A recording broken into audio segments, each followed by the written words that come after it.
A U.S. senator says if the problems with the Obamacare rollout continue, then the Democratic Party could pay in 2014.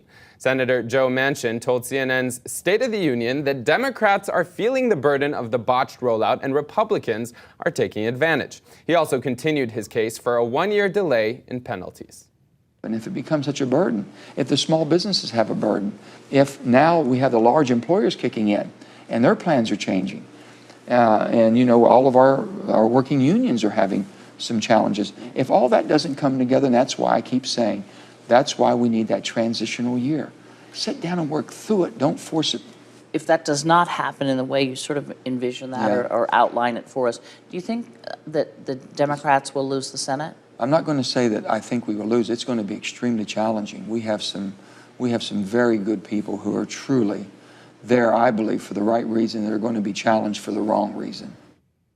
Zach, that's an interesting way of putting it at the end. When it comes down to it, I mean, how much do you think the healthcare rollout will actually affect Democrats in 2014?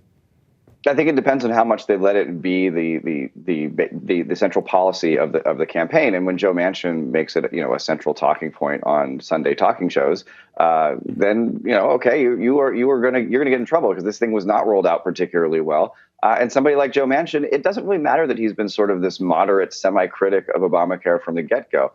It's still the Democratic Party's policy. It's still the most fundamental, you know, it's clearly the most important policy of the Obama administration and of the Democratic Party in Congress. So there's no running from it. You're going to own it whether you like it or not. So, you know, if you want to win and you're worried about running in a close race in a swing state, the way Joe Manchin obviously is in West Virginia, then you have to find other things to talk about. You know, saying that some of his people are going to be attacked for the wrong reasons after you gave this kind of vague word salad critique of Obamacare.